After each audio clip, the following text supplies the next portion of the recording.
بەناوی خوای بەخشندەی میرەبان خۆشەویستان و عزیزان لە هەر جێگاکان سڵاو و ڕەحمەتی خوای گەورەتان لێبێت. من ئیبراهیم زیادەم پێ خۆشحاڵم جارێکی دیکەش لە پرۆگرامی مایچی پێیان بە خزمەتی وەی عیز و خۆشەوی شادەمەوە. ئەمە یەکەمین ئاهەنگی خولی دەرچوانی ئەکادیمیای دەستگای نووری حکمە نووسینگەی هەولێرە. ئەمانەی کە لێرەن دوای 3 ساڵ لە خوێندن ئەمڕۆ بڕوانامەیان پێدەبەخشرێ و ڕێزلانیان پێشکەش دەکرێت و لە ئاهەنگێکدا ئەمڕۆ بە ئامادەبوونی سەرۆکی دەستگاکە و بەشێک لە باخواز و کەسایەتە دیارەکان لێرە ڕێزلێنانیان پێشکەش دەکرێت.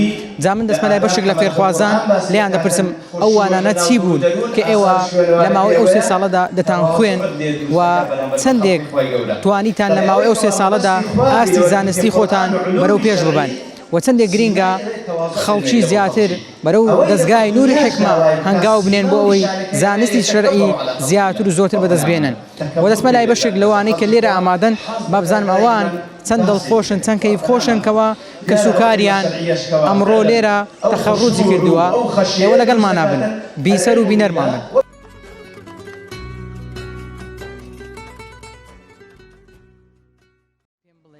چەند سوودتان لەم خولە بینی ووانەکان چی بوون کە دەتان خوێن؟ بسم الله الرحمن الرحيم اللهم صل وسلم على رسوله محمد صلى الله عليه وسلم. والله ماوەی 3 ساڵی ڕابردوو لە فەزلی خوای پەروەردگار کۆمەڵەوانەیەکی زۆر بەسوود ماخین دەربارەی یاخودی لەسەر شریعەتی ئیسلام. الحەمدولله سواز بۆ خوای پەروەردگار دەتوانم بڵێم بەڕاستی ئینسان لە ڕووی فکریەوە لە ڕووی دینیەوە زۆر پێش دەکەوێت چونکە کاتێک ئینسان بەڕاستی خۆی لە دینی خوای گەورە شارزا دەکات تاوان هەر بەرەو پێش دەکەوێت. يعني الحمد لله ئێمەش یەکێک من لەوانەیە کە لە فەزلی خوای پەروەردگار زۆر بەرەو پێش چوین و ئامۆژگاریش من لە هەموو برانێکەوە ئینشاءالله ئێستا ماینە ئەوانیش بەردەوام بن و ئینشاءالله ئەوانیش دەکەن ئامانجی خۆیان چونکە بەڕاستی الحەمد لله ئێمە 3 ساڵ ماندوو بووین الحەمد لله فەزلی خوای گەورە ئێستا تەواومان کردو الحەمد لله شەهادەتمان وەرگرت ئینشاءالله خوای گەورە شهادەی بەرزترشمان دەداتێ تامان کە ئینسان دەخوێنێ ئامانجی ژەر هەیە ئامانجی مەش ڕەزامەندی خوای پەروەردگار ئینشاءالله خوای گەورەش رحمة في ذكاء وبهم لا شيء علم زيادة إن شاء الله تعالى. الحمد لله دەست خۆشی لە دەستگای نووری حکمەتەکەم طبعا ئەو ساڵ سێم ساڵمان بوو لە ئەکادیمیامان خوێن وانەی جۆرا جۆری تێدا بوو بڕگەی خوێندنەوەی تێدا و بڕگەی گوێگرتنی تێدا بوو و دەرسی علوم شەرعیشمان بەڕاستەوخۆ دەخین دەست خۆشی لە مامۆستایەکانی دەکەم خوای گەورە پایداریام کاتن یا ڕەبی. طبعا هەستێکی زۆر خۆشم هەبوو کە تازە ناوم دەرچووم یعنی تەسەووڕی ئەوم نەدەکرد الحمد لله يعني ضل مو دسر على دانا أظن لخوشان طولة. خوشي كقشتي عمرك كرا دياري؟ طبعا زوريش طبعا أوزيهم كسي حازلي أقدر دو زار وسي زار بتيو يعني هل وتظني كم زار أو ده هستش خوشة. أي بيمبلي لمالو ولا كات إيش كردنو أو أنا شون جد لو أنا كان دقيق كخريج إيش كردنو أو بابا تبي أكيد أو كاتانك لنا وساربة ما جملة برجع جوا قرتن دقر يعني إيش أو كاتك لمالو بما يعني أجر خريجي من ضالج بما بس كتابة كاملة تنشو خمدادنا خريجي كتاب خلنا وكجدبهم وأني علوم شرعية كانش من براسة خوف ودسينا دس قاعدة بانكرت.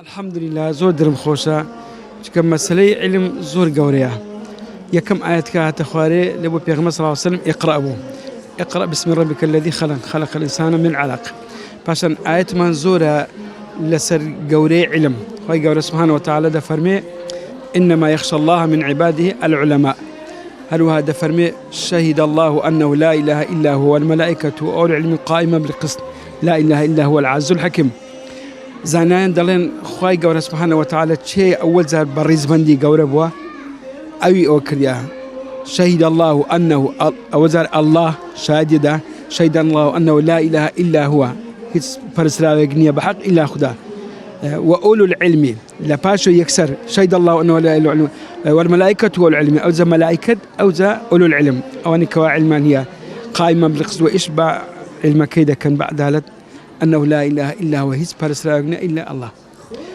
زور آيات كمان هي ما تصوم بالرياضة دا بجداري بكلم خولي أكاديمية أم بخوم خليزي مع خطابي ما تصنصاريشا خطيبهم لدو لأنه تنوع بلام كهاتما أو لدو هزارو دا أو زار هاتم لو حفظكي الحمد لله تزويد وحفظ ومان زور باشا قلت يعني درس بريوة بمداران لهنجو درس ديم ودواء قلت يعني پێویستە ئەو مامۆستایانی کە دەرزەرنەوە معلوماتێکی باشیان هەبی لە ئوسول لە عەقیدە لە فقه لەو بەلاغەت لە نەحو ئەمەش بەگەریان کەتم گەنا الحەمدوللا بە خۆم مەکانم زۆر کرد بەڵام دیسانەوە علم دەبی بەردەوام یەبی ئەم نارم کامل بوویمە چەند شەهادەکەم نە علم دائما دەبی لەگەری بیتن چەندەها حەدیث هەیە پێغەمبەر صلی الله علیه وسلم دەفەرمێن لە حەدیثەشی هەموو شتێک دوعا لە بۆ طالب العلم دەکا حتا دەفەرمێ ئەو حیوانی کە لە ناو کونێ ئەو مێروستانەی ئەو ماسانی لە ناو دەریانە هەمووی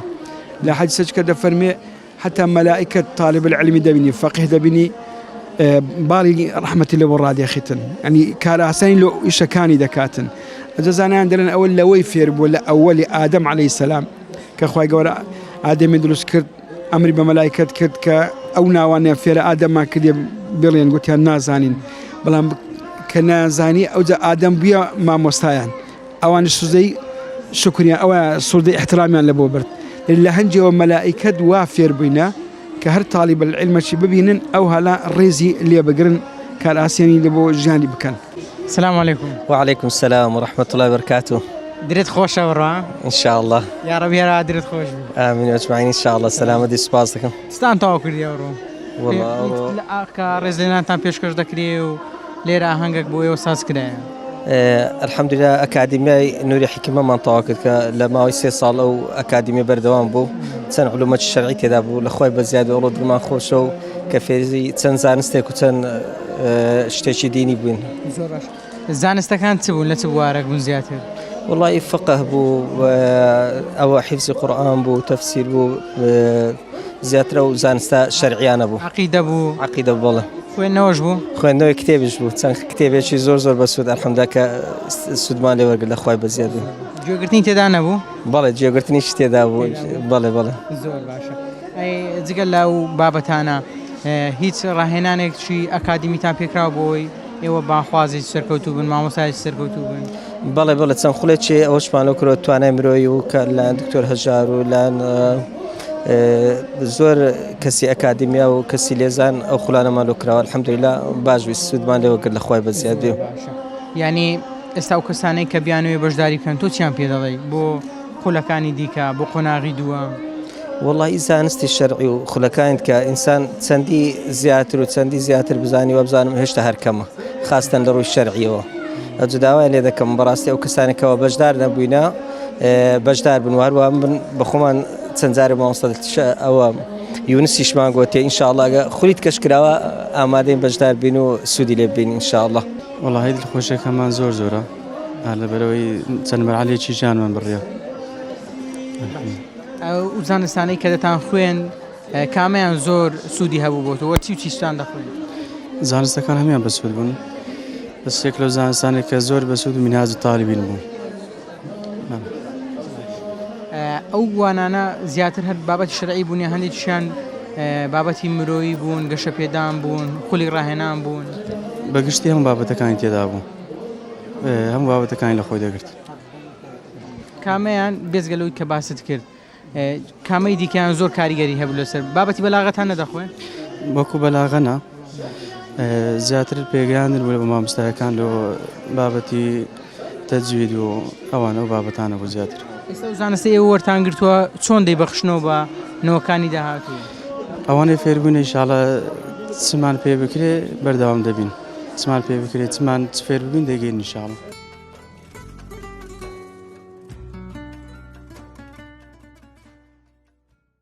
هیدایەت دەری هەموو دڵەکانی مردووە ئەگەر بیانەوە بۆ لای خوای گەورە بگەڕێنەوە زیندوی دەکاتەوە و خوای گەورەش لە قورئاندا باس دەکات دەفەرمێ و هەروە لەو برایەتێکەوە پێکەوە ئێمە وەکو نوری حکمە وەکو ئەو ئەکادیمیای کە 3 مەرحەلەمان تەواو کرد 3 ساڵ پێکەوە بووینە بە هەموو نەوعەشی ئەو برایانە یەک دڵ و یەک جان و یەک هەڵوێست بووین هەموو پێکەوە بە یەک تیم کارمان کردو بە یەک تیم هەستاینە داریژن و علم زان و زارەکانمان وەرگرتیا سەرچاوە لەوە دەگرێت کە ئەسڵەکەی قورئانە و دوای سونەتی پێغەمبەرە صلی الله علیه وسلم.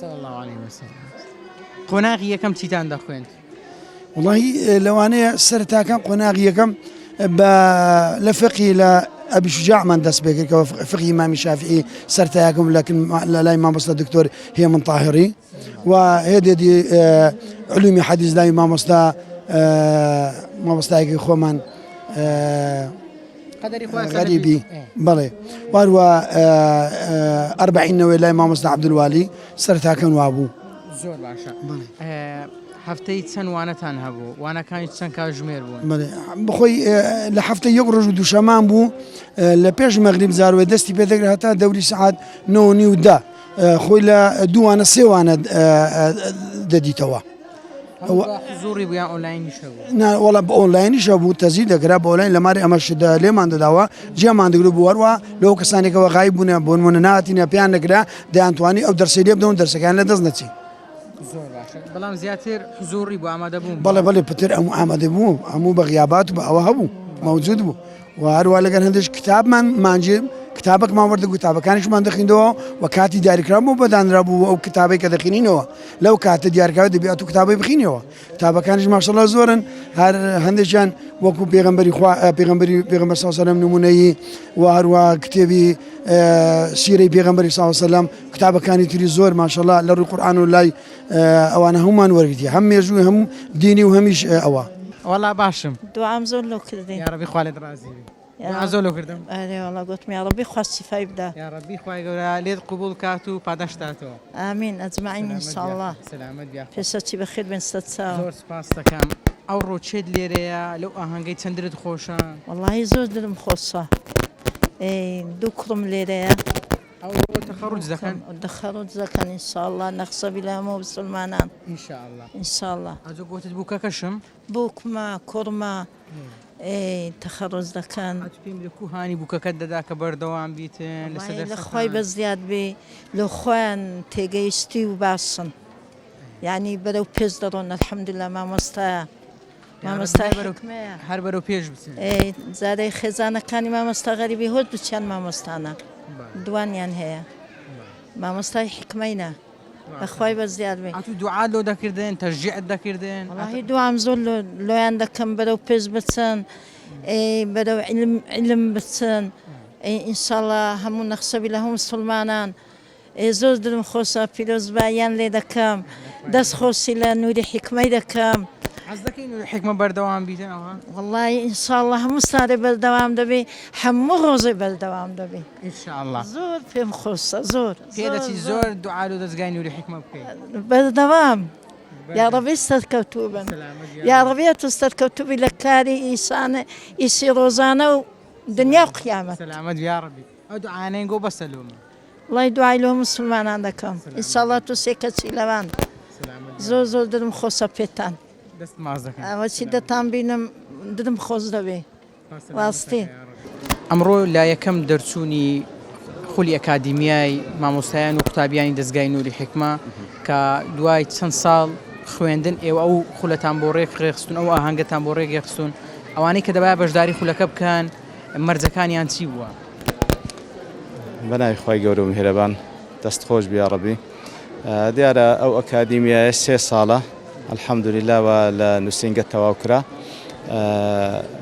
ئەوەی کەوا مەشمول بوو بەو ئەکادیمیایە هەم ئەندامانی کارجێڕی ئەندامانی دەستەی کارجێڕی و هەروە هەم مامۆستایانی بەڕێز ئەو دوو توێژە مەشمول بوون بەڵکو ئیلزامیە کەوا هەر کەسێک ئەندامبی لە دەستەی کارجێڕی چ لە نووسینگە چ لە ڕقەکان چ لە بازنەکان یاخود مامۆستابی لە هەر شوێنێک لەو شوێنانە ئیلزامی کەوا بەو ئەکادیمیادا تێبڕی. بۆ کردوتانە بە ئیلزامی ئەوەی کار لە بەشی کارجێڕی بیان مامۆستاتی بدەبێ بەشدار بێ لە خولی ئەکادیمی؟ بەڵێ لەبەرەوەی بەڕاستی ئەو دەستگایە لەسەر ئەو دوو کۆلەگەی وەستا بەڕاستی هەم دەستەی کارجێڕی هەم مامۆستایان ئەوانن بەڕاستی کەەوە ئەو دەستگای بەڕێوە دەبن.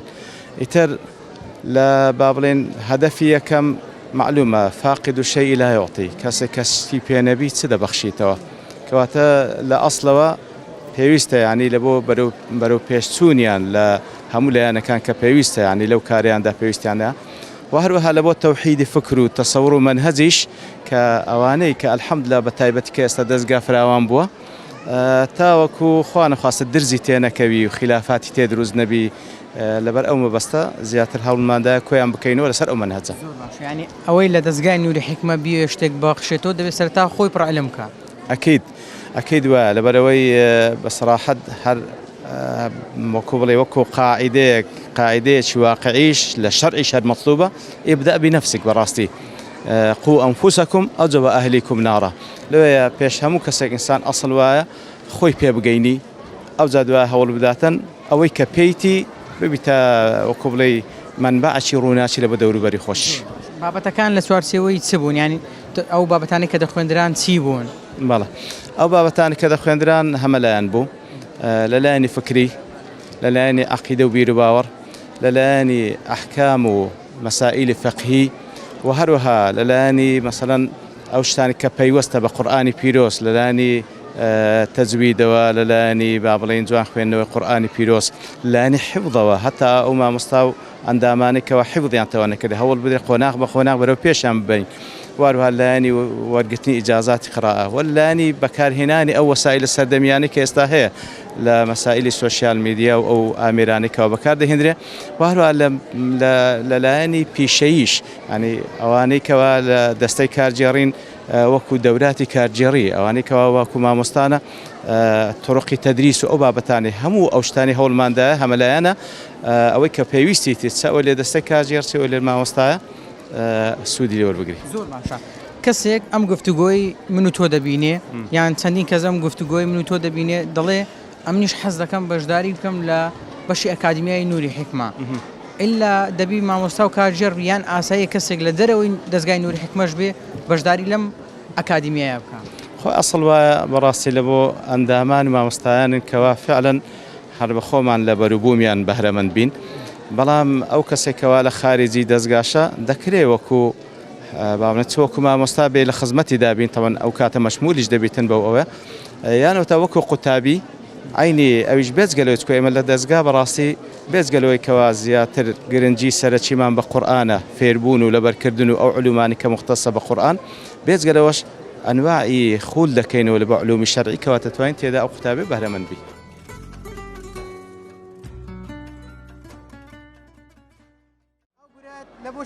ئەوە ئەمڕۆ ئەو کچەمان کە بەشدار بوو لە ئەکادمیا دەرسی وە تەخەڕوجی کردیا لەبەر خۆشحاڵیات تەمە زۆر خۆشحاڵم بۆی کە تەخەڕوجی کردیا زۆر سوپاس دەکەم سەرکەوتوو بێ ئینشاءالله طبعاً خۆشحاڵم بەوە لەبەر ئەوگڵم بۆ هێناوە یەک دوو لە گەرەوەی کە ناوی دەرنەچوو لە گەشتی عومرە بەڵام من گەشتێکی عومرە بۆ کردە دیاری بۆ خۆی تەماشا نمونە جوانێ ئەوە نمونەی باوکەچی بە وەفا پێم خۆشە با هەر ڕوومە لە کامیلەکە بی کچەکەی کە ناوی دەرنەچوو لەو گەشتی عومرە بەخۆی گەشتێکی عومرەی لە بۆ کردە دیاری بۆ کردە دیاری پیرۆز بێتن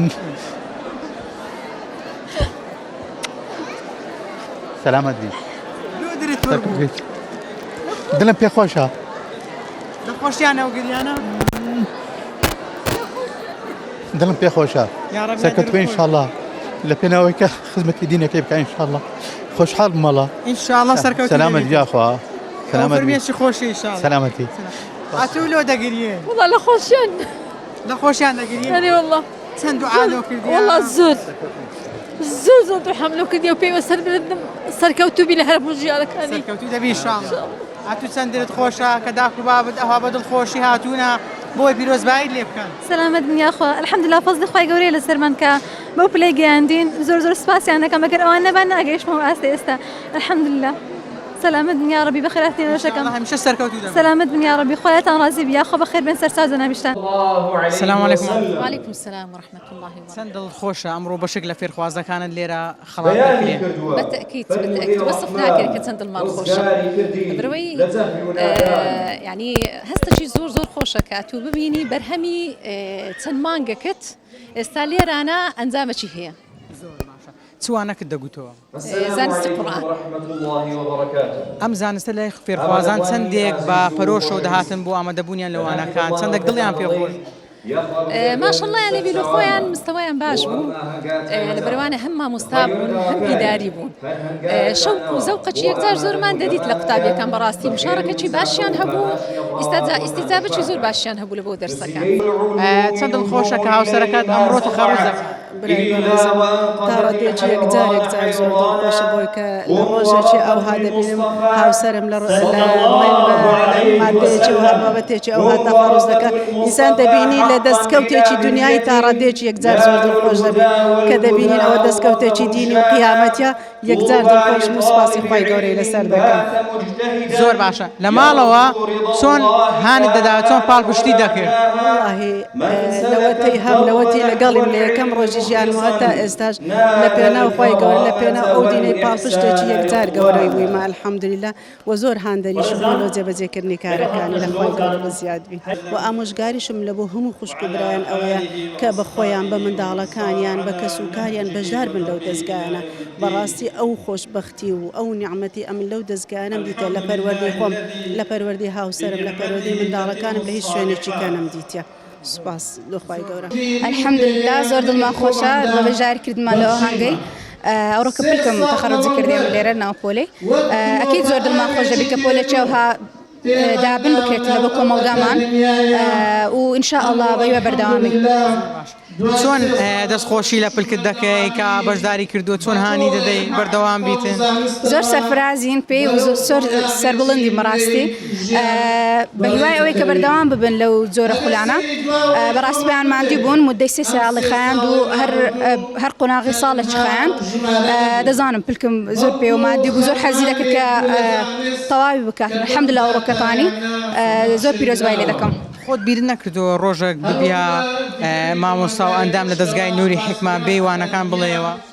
بەڕاستیان بەخۆمی کە گوم لە قوتابەکانی نور حکمە لە منداڵیەوە لە بۆ مدەی 10 ساڵە من لەگەڵیان خوێندیتم بەس لە بەهۆی ئەوەی کە لە پزیشکی گشتی وەرگیرام خوێندنەکەی تۆزە قورسە و دەیهەوێ ئینشاءڵڵا ئەگەر خوا بکاتە قسمەت دووبارە دەگەڕێن و بەردەوام دەبین لەگەڵیان.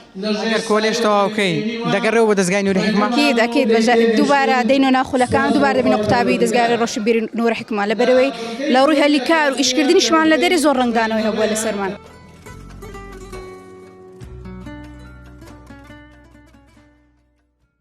زۆر دڵم خۆشە دشەکەم لێرەیە لە ئافرەتان براکەم ئەوان لێرە نەبەست دشەکەم بەشداری کردیا.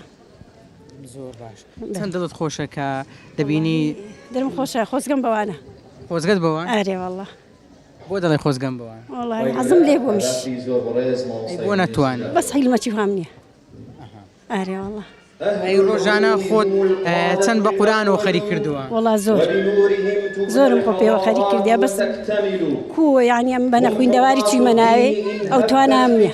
قەیدی ناکە گوێ بگری ئینشاءڵڵا پاداشتی ئەوە تەیە کە دەخینیتن. وەڵڵا چەند سارە لە ژیانمدا بەخۆم قورئان دەخینم دەرسی دەرێمەوە ئەوی لە توانام بۆ کردیتم. ئەوی لەگە قورئانی تێکەڵبی دڵی زۆر خۆشە. زۆر یعنی لەخوام دەوێ دنیام لێ چۆلبی بە تەواوی بەڕوحی بچمە ناو قورئانی بەڕاستی زۆر حەزم لێیە. کاتێککە گوێ لە قورئانی پیرۆز دەگریان کاتێک کە دەیخوێنی چەند هەست بە ئاسوودەیی دەکەیت؟ زۆر وەڵی زۆر دڵم خۆشەوی بەڕاستی ئەو کاتی لە هەموو وەختێکی دڵم خۆشترە. ئەرێ وەڵڵا ئەو کاتی بەڕاستی زۆر دڵم خۆشە بە قورئانی یعنی دایم ئەو کەسانم زۆر خۆشەوێ کە ئەوەی ئیمانیان هەیە شکر و سیمایەکی ئیمانیان هەیە یعنی دایم لە دەرس و قورئان و لە خولەکان و لەوانە بەشداریکەن زۆر خۆشم دەوێن بەڕاستی زۆر درم لەگەدانە. ئەم جۆرە دەستگایان ئەم جۆرە خولانە چەند گرنگە بۆ مجتەماعیمان؟ وڵای زۆر گرنگە بەس کو یعنی ئەو هەم پێخۆشە ئەو کەسانەی یعنی کە لەو شتانە دەردەچن لە دەرێ ڕەنگ بداتەوە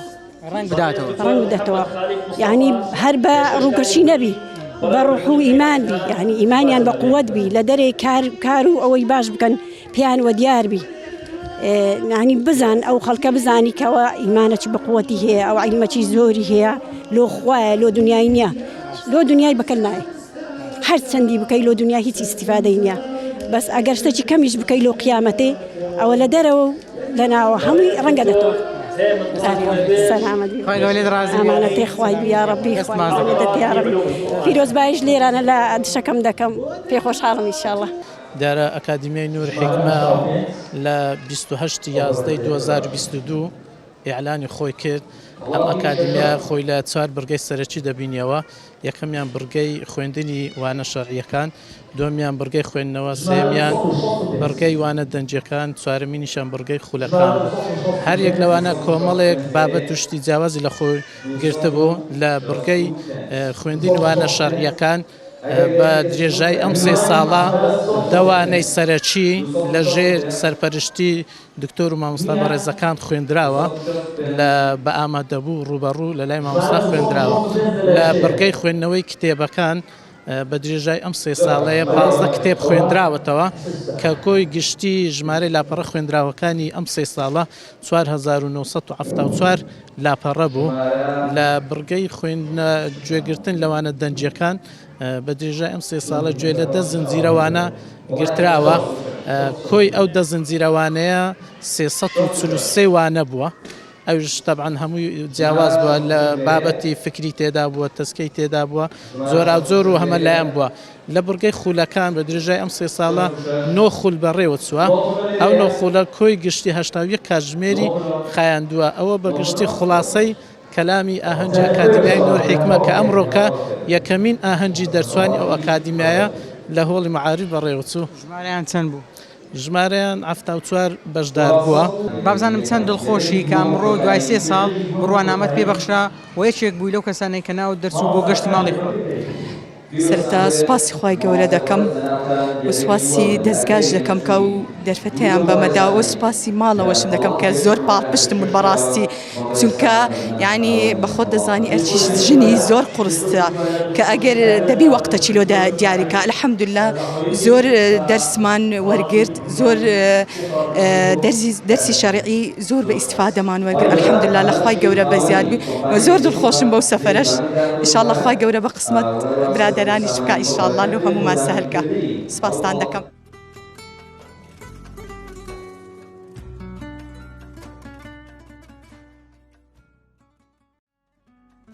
مامۆستا چەند وانەتان خوێن و پێشم بڵێ گەشت عومرەت بۆ دەرچوو و چەندیش دڵت خۆش؟ بسم الله الرحمن الرحیم. پێشەشی دەستخۆشتان لێ دەکەم.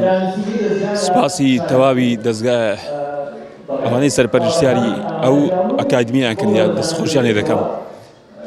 بەڕاستی ئێمە ئەگەر بێت و تەماشا دەستگای ڕۆژنبیر نوری حیکمە بکەین ڕۆژ بە ڕۆژ بەرەو فراوبوونە. هەر لە سەرەتای دامەزرانیەوە تا ئێستا هەرجارێ ئەمە تەماشا بکەین بەس تەماشای قورئانیە نەکردیا، تەماشای علومی قورئانیە نەکردیا و علومی حەدیثە ئەوە بە علومی فقهیە. سپاس بخوا ئەو ساریش ئەو 3 ساڵی کە بڕێمان کردیا بابەتی علومی فقه، علومی حەدیثە، ئوسوڵ فقه.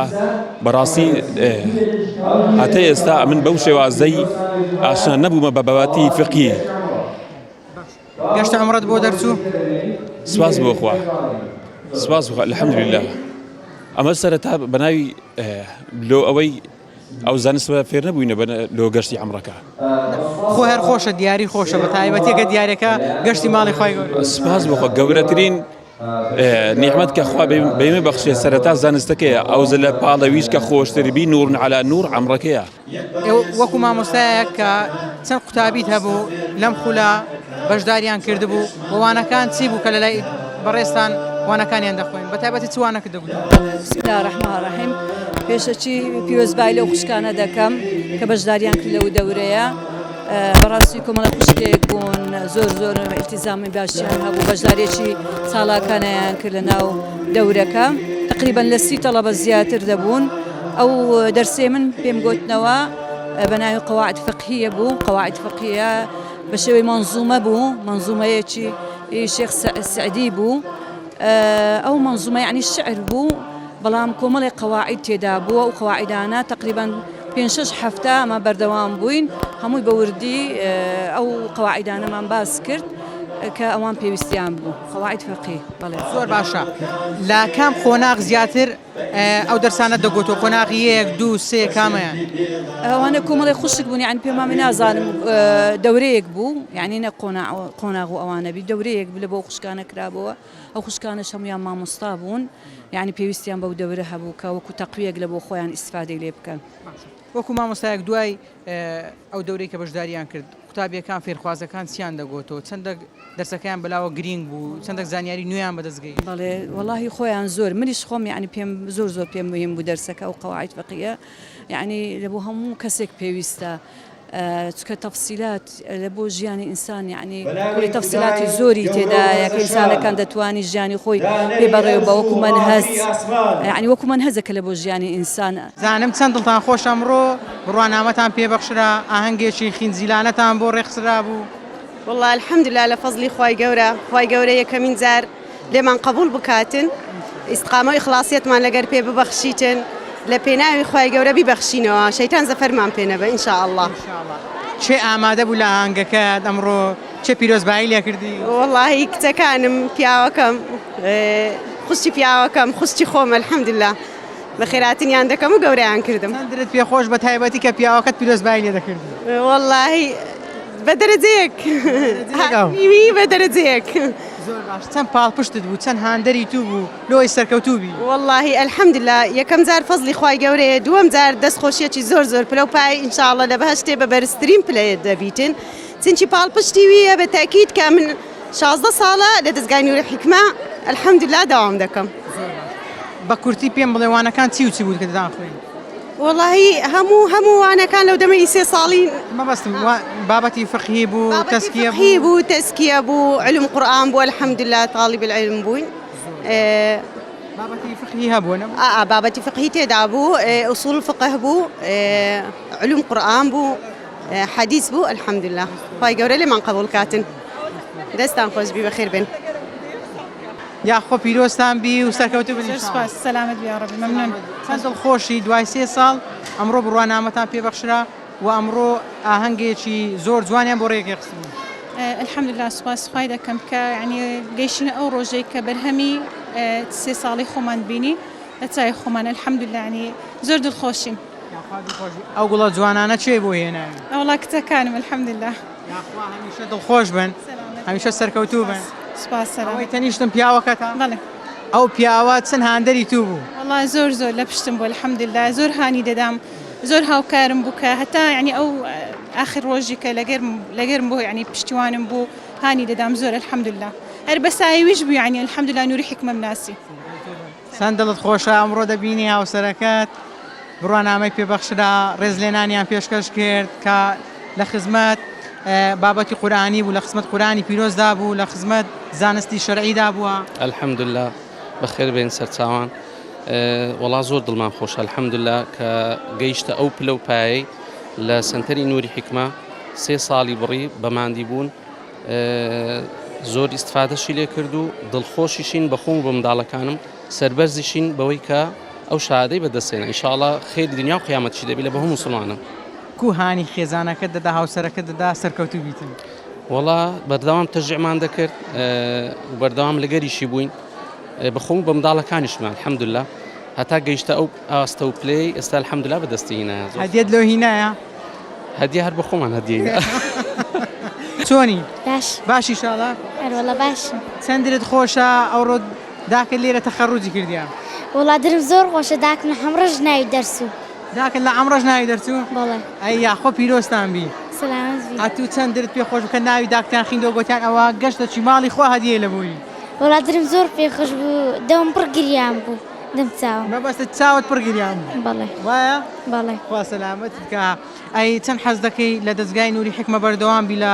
خوێندنی وانەکان قوتابی لەوێ بخۆت بەڵێ ئێستا چەند دڵخۆشەکە لەوێ دەخوێنی وانەکان دەخوێنی درم زۆر خۆشە دوا دەمە سێ منداڵە زۆر باشن دەگەی قۆناغی سێوە نییە زۆر باشە پێم بڵێ ئەو وانانەی لەوێ دەیخوێنی چەند سوودت لێ دیتە زۆر سوودم لێ بینی وە یعنی برین زۆرە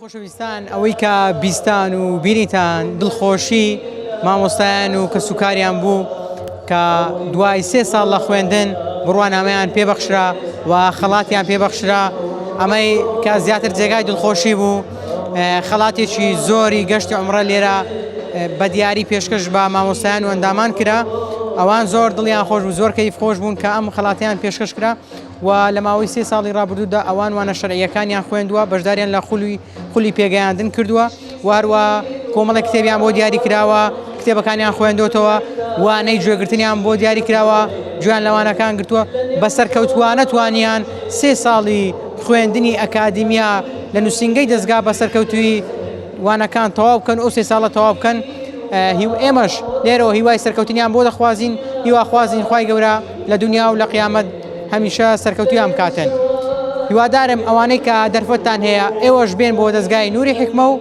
گرنگجی بە وانەکان بدەن تا پرۆگرامێکی دیکە بەخوای گەورەتان دەسپێرم ماڵتان ئاوەدان بێ و خواتان لەگەڵ